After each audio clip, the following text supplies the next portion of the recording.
Hi, I'm Richard Atkinson. In this video, I will explain the incredible and bizarre finale of Mozart's K590 Quartet in F major. It begins with this simple theme from the first violin.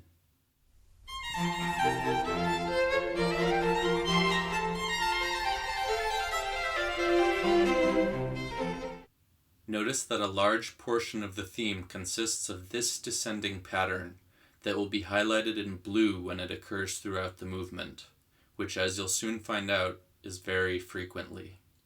Here is the beginning of the exposition. Listen especially for the imitation between the cello and the second violin of this descending motif.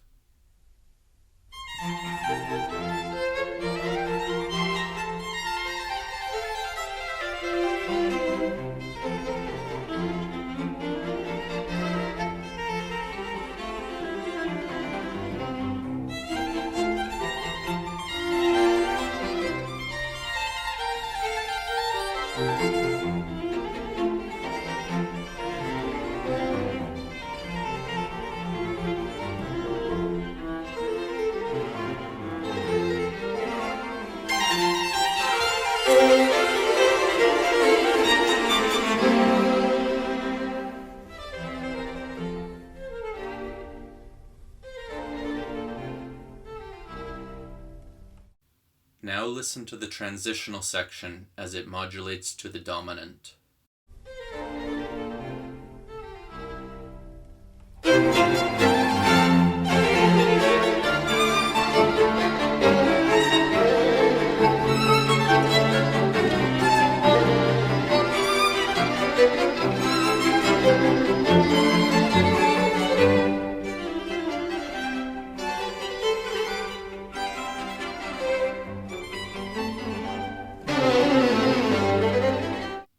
In a typical sonata form movement, we would now expect to hear the second theme in the dominant key of C major.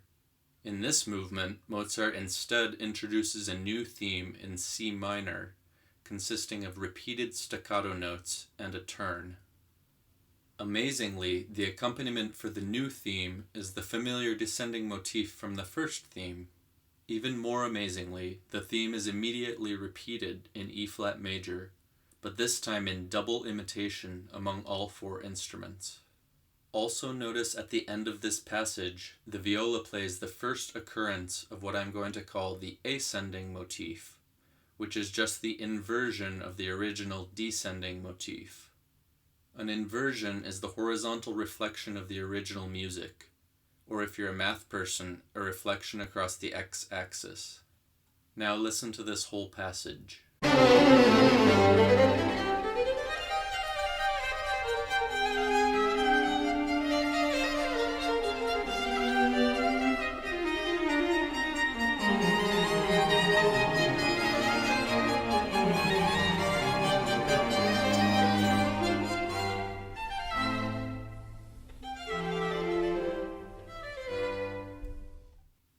With the dominant key of C major finally established, the cello begins a four-part imitation of both the descending and ascending motifs, separated temporally by the distance of one measure.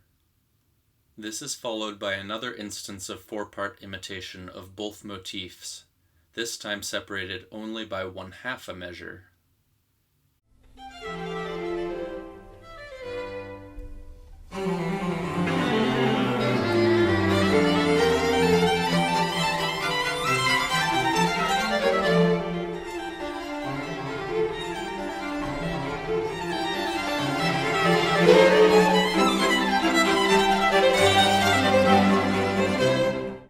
The exposition now ends with an ingenious and hilariously strange closing theme in the first violin.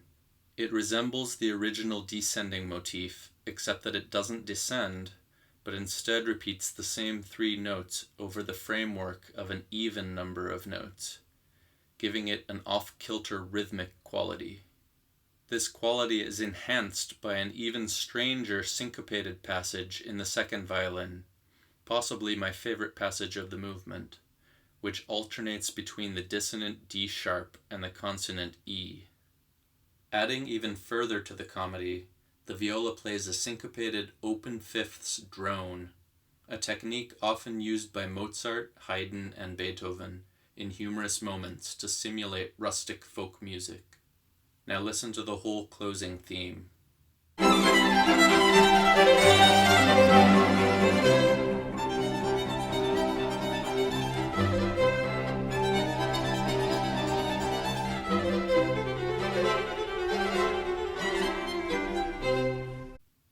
The eccentric development section begins with an abrupt shift to D-flat major and is based almost entirely on the strange closing theme, which cycles through each instrument before cycling again through each instrument, this time with the first of each three-note group flattened by a half step, which produces some of the most bizarre dissonances in any of Mozart's music. Now listen to the entire development section.